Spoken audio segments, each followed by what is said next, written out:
Korea, 1950. Under American leadership, the United Nations went to war for the first time.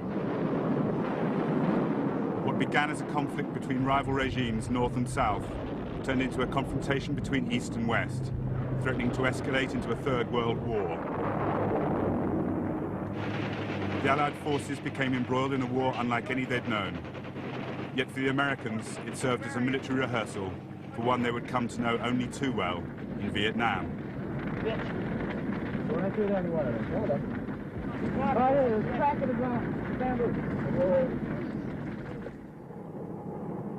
This was a war of sharp contrasts, like the harsh Korean terrain itself, ranging from freezing mountains in winter to parched valleys in summer. It started in rapid advances and retreats, and it ended in trench warfare and continuous bombardment, reminiscent of the First World War.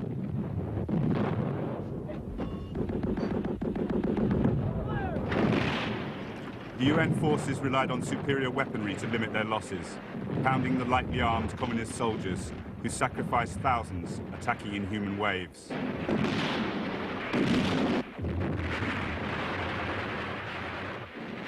Experts believed that the sheer volume of UN air power would win the war. The latest jets added their weight to the range of Second World War planes, using rockets, bombs and napalm in support of their ground forces.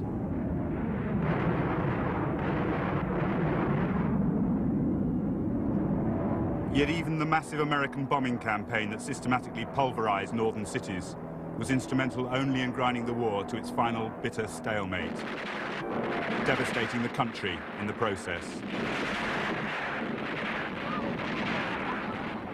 It was a war which nobody won, but the losers could be seen everywhere. A sea of refugees constantly set adrift by the changing tide of battle. 3 million Korean civilians are estimated to have died in 3 years of war.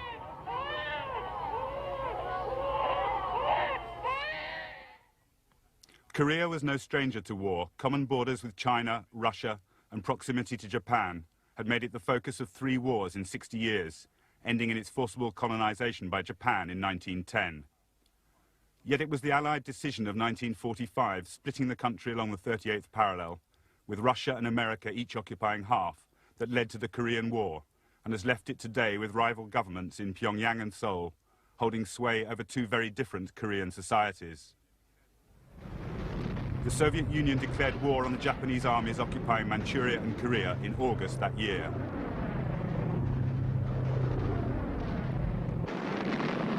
In a swift campaign, they crushed Japanese dreams of an alternative empire. The surrender of their colonial masters brought fresh hope of independence for Koreans. And they greeted the Russians as liberators as they marched south, opening the whole country to them. The Russians halted at an arbitrary line on the map in response to a last-minute American proposal, even though the first Americans didn't arrive in Korea until the end of September.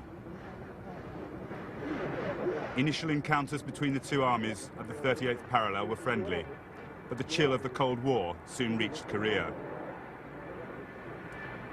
When a UN commission was set up to oversee reunification in 1948, the Russians refused to acknowledge its power in the north. Elections went ahead in the south alone, resulting in a government recognized by the United Nations. Its president was Syngman Rhee, a Korean nationalist who'd opposed the Japanese occupation and spent years in exile in the United States. He declared the new Republic of Korea from Seoul. In Pyongyang, the Russians backed Kim Il-sung, a communist guerrilla leader who'd made his name fighting the Japanese. He proclaimed the Democratic People's Republic of Korea the same year. Both governments enlisted armies to support their claim to the whole country. When the Russians withdrew in 1948, they left Kim Il-sung with a well-trained force. American advisors stayed on to train the Southern Army when their own troops pulled out the following year. Sporadic fighting between the 2 regimes turned into pitched battle on the 25th of June 1950. Both sides claimed the other attacked first, but within hours the northern forces, spearheaded by their 230 Russian tanks, had broken through into southern territory.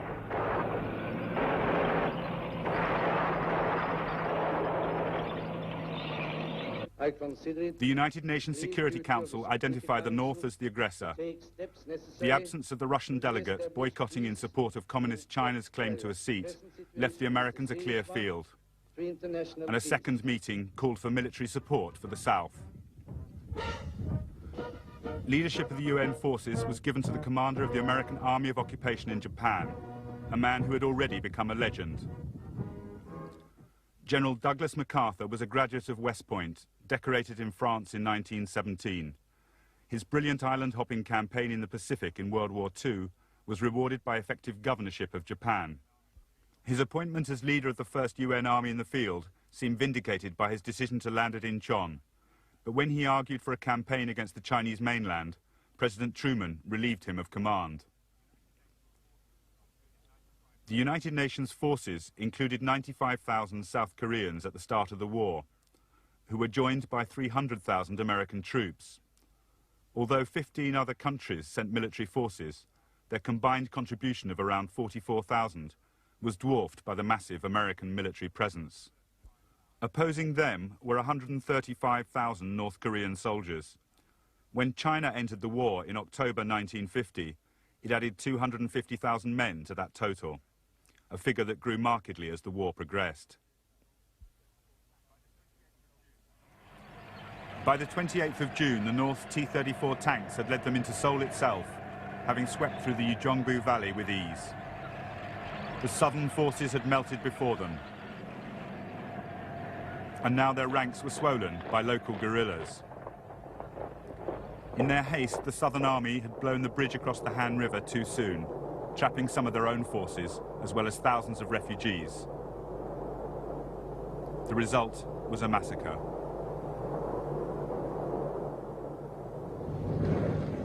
After a week, the North Koreans renewed their drive south. The US 7th Fleet went into action. Flying round the clock, its planes tried to slow the advance. The few northern planes were swept from the skies in the first weeks, giving the UN planes a free rein from then on.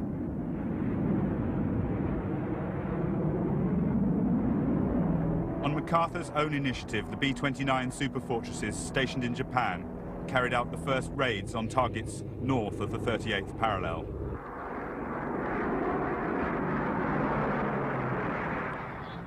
Yet what slowed the northern advance most was the constant stream of refugees choking the road south. Into this chaos came the first US troops, 400 infantrymen known as Task Force Smith. Their orders were to join South Korean soldiers awaiting the northern advance. They took position on the 4th of July. Next morning, a column of T-34 tanks backed by infantry drove at them. With no sign of the promised South Korean support, they attempted to halt the northern columns alone.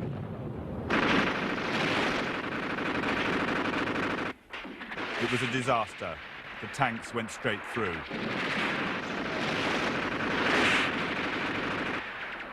Their outdated bazookas simply bounced off the armor, and their artillery had the wrong ammunition. For many, the fighting was over, but the suffering had just begun. Their fate was soon shared by other Americans, thrust too hastily into the line. In the following weeks, the South Korean and US forces suffered a string of defeats, falling back to the southeast around the main supply port of Busan. In danger of being driven out of Korea altogether, the UN command built a defensive line along the Naktung River. General Walton Walker deployed the US 8th Army along its eastern bank. With the bridges blown, this offered some protection along part of the 130-mile perimeter he'd drawn around Busan. Troops and equipment from all over the world poured into the port. Though it didn't seem like it, the UN forces actually outnumbered the North Koreans by the middle of August. For 6 weeks, the UN conducted a stubborn defense of the perimeter. Fighting from prepared positions with artillery support and air cover, they acquitted themselves better than they had in the opening weeks. But the North Koreans showed no signs of flagging.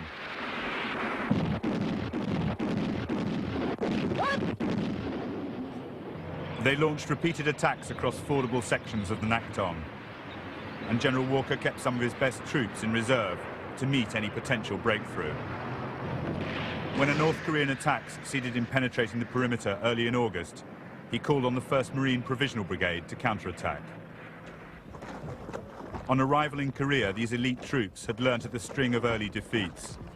Stories of open panic and desertion only added to America's humiliation.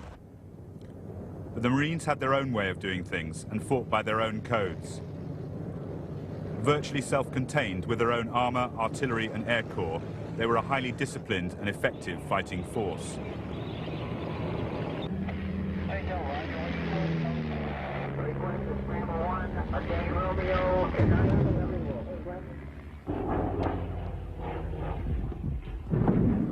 Many who fought with them in Korea were critical of their habit of attacking head-on, no matter what opposition they faced, regarding it as brave but reckless.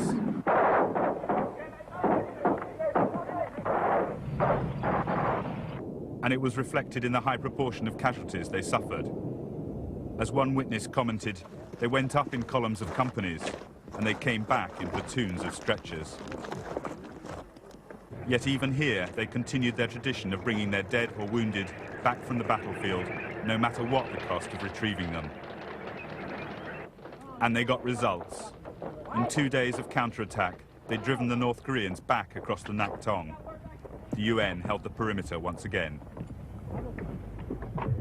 In early September, the Marine contingents were pulled back to the docks in Busan. As they cleaned the grime of battle from their weapons, rumours flew that their next mission would be of the kind their corps was created for, a seaborne landing. On the 7th of September, they filed on board ship to join an armada already en route from Japan, carrying 10 corps to Incheon. It was to be General MacArthur's masterstroke, a landing 150 miles behind the front line, at the port for Seoul, seizing the capital itself at the heart of the enemy supply line. The chiefs of staff protested that a landing at Incheon was fraught with problems. The approach through a narrow channel was governed by Wolmi-do Island. The port itself had high walls and a 30-foot tidal range that at low tide could leave landing craft stranded on mudflats. MacArthur argued that the obvious difficulties would only add to the surprise. Dismissing all objections, he concluded simply, "We shall land at Incheon and I shall crush them." After 5 days of sustained bombardment, the 260-strong fleet took position off Incheon on the 15th of September. MacArthur had ordered the Marines to lead the first wave, and as they clambered onto the landing craft at dawn, he appeared on the bridge of the flagship to watch them head in for the first objective, Wolmi-do Island.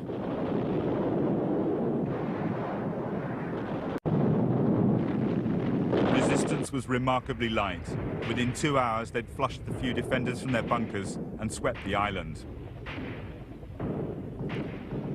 The main force waited at sea for an agonizing 9 hours, coming into land on the next high tide, while the Marines kept the defenders pinned down. Again, there was little opposition, and they quickly established a beachhead. MacArthur's gamble had paid off handsomely, at a cost of only 20 dead. When he came ashore to see the situation for himself, he was surrounded by the world's media, anxious to record the man who'd set a new pinnacle on an already brilliant military career. With an eye to posterity, he posed readily with his men, savouring his moment of triumph. But for them, it wasn't over yet. 10 Corps' commander had promised MacArthur he would take Seoul by September the 25th, and he pushed his men on at speed. Belatedly, the North Koreans fought back. They still had 20,000 soldiers around Seoul, and they fought all the way back into the city itself. Then from street to street, and finally from a succession of barricades along the main boulevard. Official notice of Seoul's capture went out on the 25th as planned. Though there were 2 more days of hard fighting before the North Koreans were driven from the city, and by then much of it had been reduced to rubble.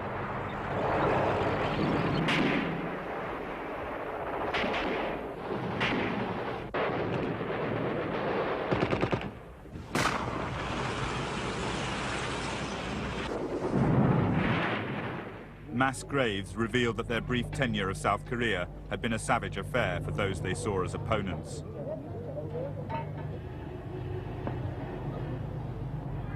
Yet as power passed back to the South Koreans, many UN soldiers were equally shocked by the roundup of suspected collaborators who were forced to wear the traditional mask of the criminal before being marched off to an unknown fate.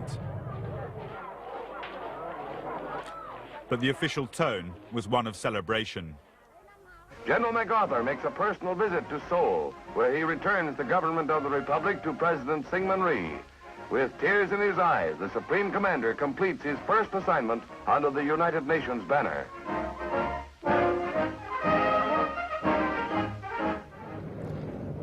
The day after the Incheon landings, the 8th Army began pushing northwards to link up with 10 Corps. It took 3 days of hard fighting to cross the Naktong River. Then the pace quickened as the North Korean line broke. Isolated groups retreated into the mountains to wage guerrilla war. But short of supplies, they could do little against the weight of the 8th Army.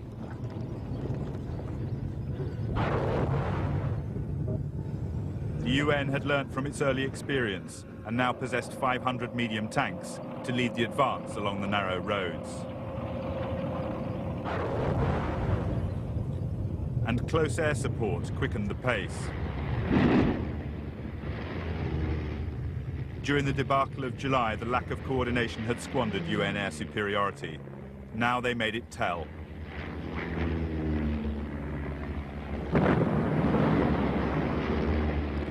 Napalm became a preferred weapon in Korea.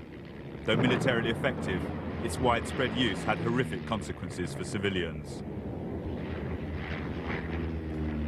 The carrier-launched prop planes were now joined by Navy jets. The F-9 Panther was the first of the new breed to see combat.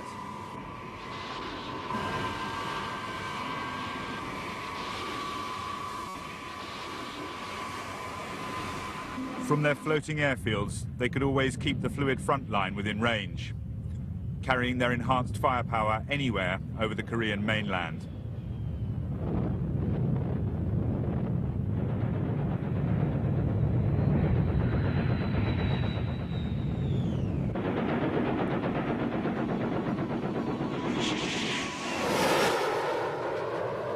By the end of September, the surviving North Koreans had fled back across the parallel, or been rounded up as the UN forces cut their retreat. With South Korea nominally under his control, Syngman Rhee seized the initiative. On the 1st of October, he ordered his own troops across the 38th parallel, in pursuit not only of the northern forces, but of his own dream of a reunited Korea.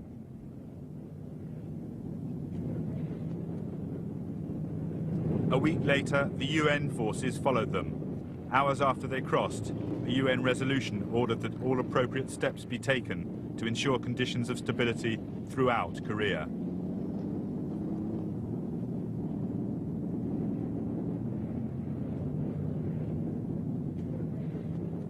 MacArthur again split his forces in two.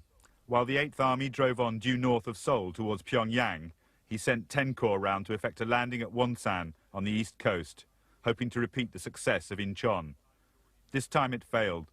The front line had already moved north, and 10 Corps followed, driving towards the Chosin Reservoir and the Yalu River, the border with China.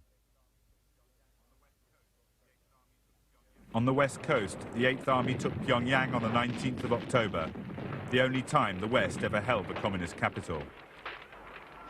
Syngman Rhee addressed the crowds from the balcony where his opponent had once stood. All Korea now seemed in his grasp. Among the UN forces, thoughts were turning to home. Their work in Korea seemed finished. Some troops were already preparing to leave. But a week after the fall of Pyongyang, everything was to change. The Chinese entered the war. They poured out of the hills, hitting the UN columns in massive human waves. On the battlefield, surprise was total. Yet the UN intelligence services had consistently discounted the obvious danger of Chinese intervention. Mao Zedong's hold on China after the Civil War was barely secure in 1950. American military and political support for his opponent, Chiang Kai-shek, and the nationalist forces on Formosa was a constant threat. The presence of American forces along the Korean-Chinese border could make his position untenable. As soon as the Americans crossed the 38th parallel, Mao ordered his armies to act. Chinese films portray the preparation of a volunteer army going to the aid of North Korea.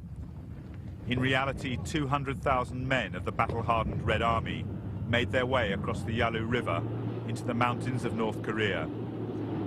Traveling light, without radio communications, they hit the UN forces without warning.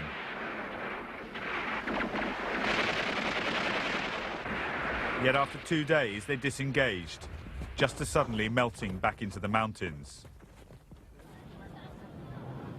They left captured prisoners as the only proof of their involvement, and the UN assumed the threat was gone. Nevertheless, MacArthur ordered the Air Force to create a wasteland of the entire area between the front line and the Yalu River, not only to destroy supply lines or enemy concentrations, but as a deliberate punitive demonstration of the sheer power the Allies possessed in the air. They attacked every factory, every city, and every village with incendiary bombs and napalm.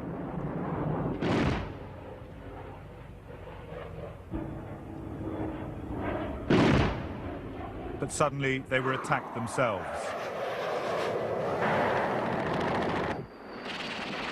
The arrival of the first MiG-15 jets in November astounded Western pilots.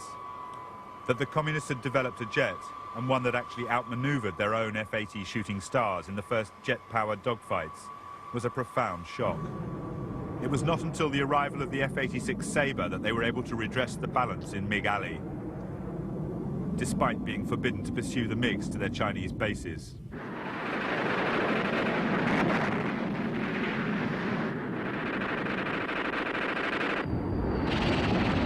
The Sabre was to be the principal fighter for the rest of the war, operated by a new generation of highly skilled pilots. The new jet aces became folk heroes in the United States, as they vied for the record number of kills. On the ground, MacArthur attacked again on the 24th of November, still confident of taking all Korea by Christmas. For 2 days, his forces pushed northwards towards the Yalu River. Then the Chinese came out of the hills again, and this time they weren't going back. The UN had pushed deeper into communist-held territory, and when the Chinese attacked, it was from the flanks and behind, as well as at the head of the columns. The 8th Army in the west was once again taken totally by surprise, and whole sections of the line simply panicked and collapsed. They lost 11,000 men in the first few days. Many were marched off to face the dreadful privations of North Korean and Chinese prison camps. It became known as the Big Bug-Out, the worst American military defeat for a century. A whole army disengaged, joining the thousands of refugees jamming the road south. And once it started, it couldn't be stopped. They abandoned Pyongyang in the headlong rush south, leaving it burning in their wake. But for 10 Corps in the eastern mountains, there was nowhere to run. One of the hardest battles of the war was fought by the 20,000 Marines surrounded beside the Chosin Reservoir, where the temperatures fell to -30 below. The advance guard pushing onto the Yalu River had been decimated. The few survivors who had fought their way back to the base of the reservoir were evacuated from the airstrip, wounded or frostbitten or both. The rest were faced with the long fight back to the coast through 6 Chinese divisions, in conditions which made mere survival a struggle. They still took their heavy equipment, and as always, their dead with them. Airdrops were their lifeline. Whole bridge sections had to be dropped at one point to cross a gorge south of Koto Ri, which threatened to end the epic march there.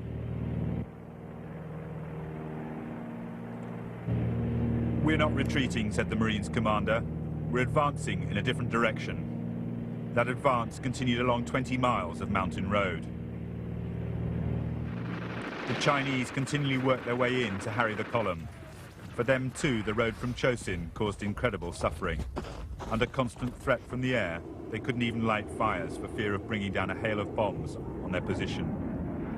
And frostbite accounted for many of their losses. On the 10th of December, 10 Corps finally marched into the port of Hungnam and prepared for evacuation south. Some thought they could have held a perimeter around their biggest base in the north, but the will to take risks had gone. The volume of supplies was too great to move, and Hungnam turned into a vision of hell as Koreans fought in the streets for precious foodstocks.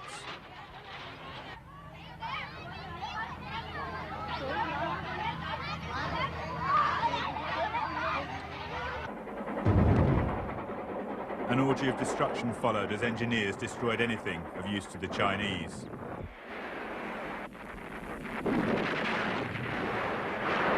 And the departing fleet vented its frustration by shelling the city in a final embittered flourish before turning south to Busan, leaving the civilian population to fend for themselves. The scale of the defeat sent shockwaves through America, and extreme measures were being considered at the White House.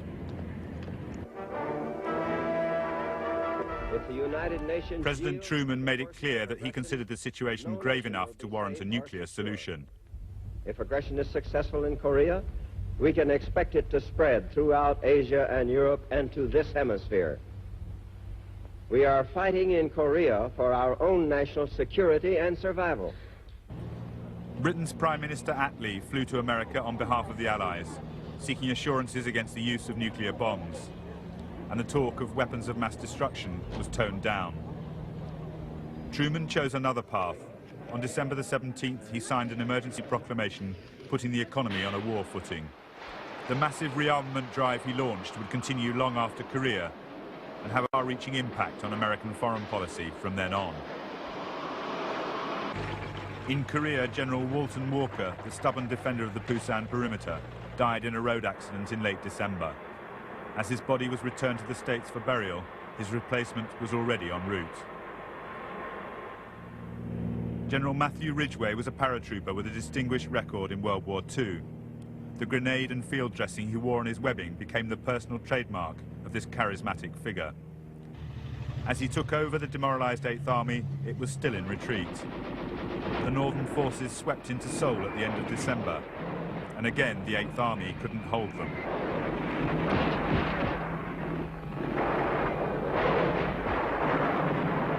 Those that could withdrew, as first Seoul and then Wonju fell to the north once more.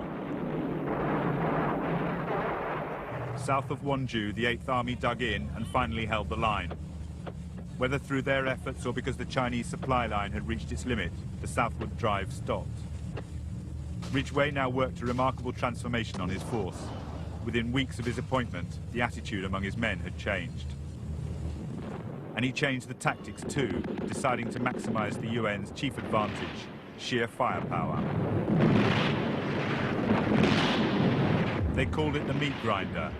Chinese columns were broken up at long range by artillery and air action on an unprecedented scale.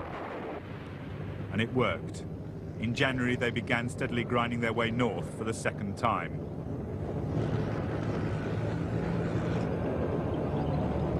Ridgway ordered them always to move in sufficient strength to provide all-round defense, allowing their artillery and air support to beat a path for them.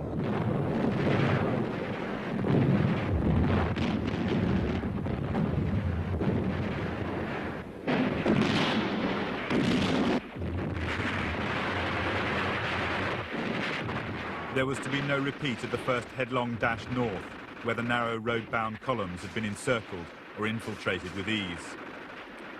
Now they moved in strength across country as well, paying renewed attention to key features in the terrain, ready to hold the high ground if counterattacked, and their confidence grew with each victory.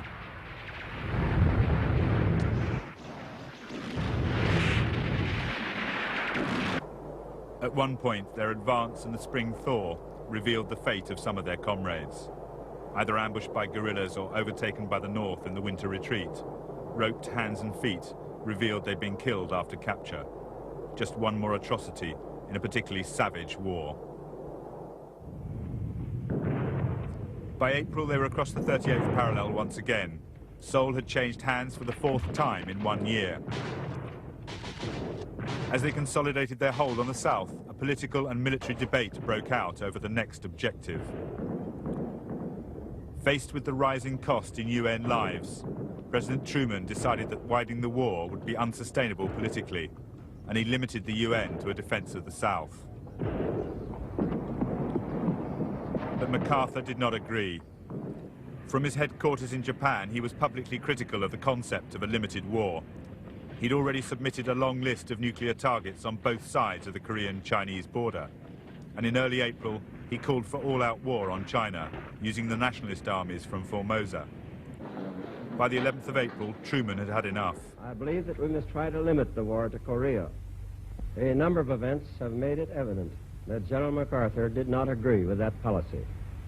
I have therefore considered it essential to relieve General MacArthur so that there would be no doubt or confusion as to the real purpose and aim of our policy.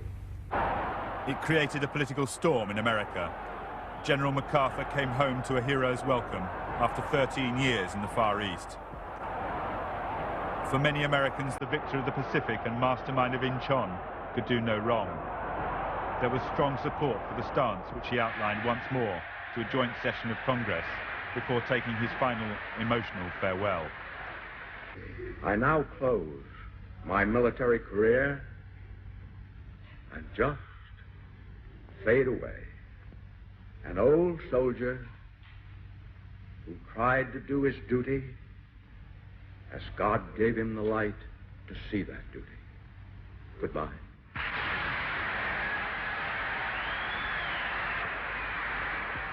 General Ridgway's transformation of the 8th Army made him the obvious choice to take over MacArthur's role at headquarters in Tokyo.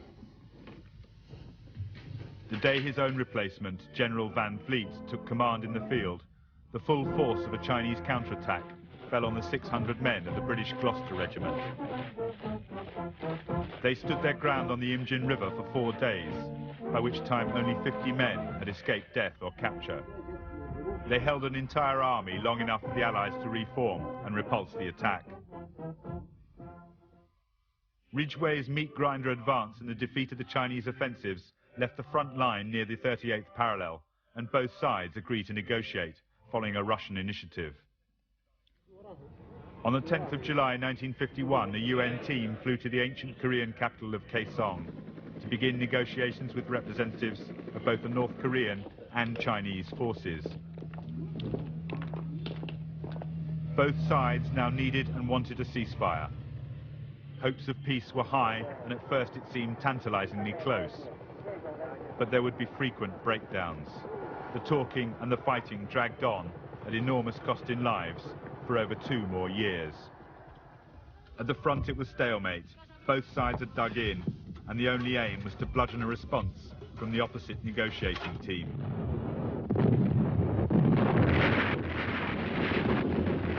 The Chinese still attacked in human waves, apparently heedless of the losses they suffered from the merciless UN firepower. They fought for each hill, seeking the slightest strategic advantage. Field hospitals and helicopters improved the chances of survival, but the casualty figures grew.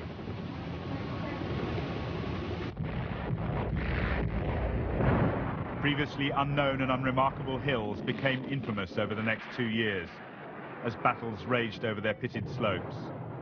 White Horse Hill, Old Baldy, Pork Chop Hill were lost, won back, and then given up as the line on the negotiating table was straightened or otherwise altered.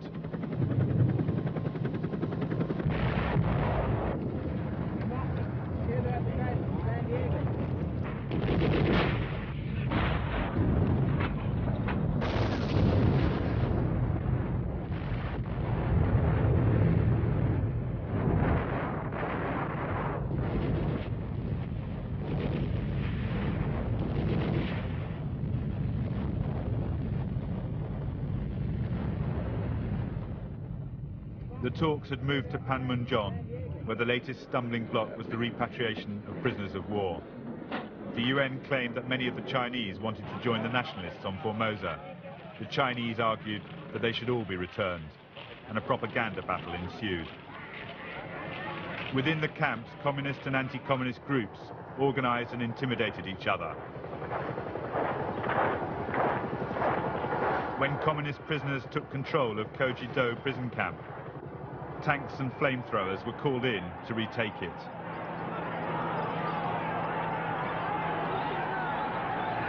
The evident force used to suppress the revolt shocked many. Talks faltered again, with the UN slipping behind in the propaganda war. For over a year, sustained air attacks attempted to cut supplies to the Chinese front line.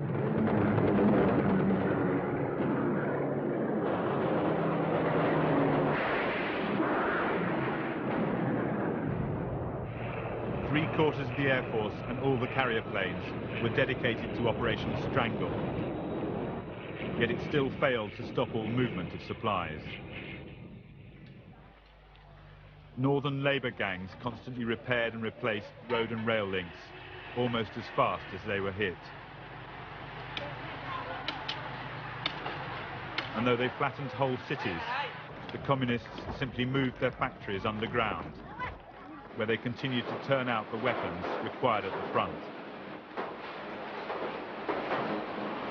Despite statistical claims to the contrary, the air campaign failed to achieve its stated aims in Korea, just as it would again in Vietnam. At the front, the routine continued. Thousands of tons of ordnance delivered a few miles away, with all the calculation and geometrical precision of the production line.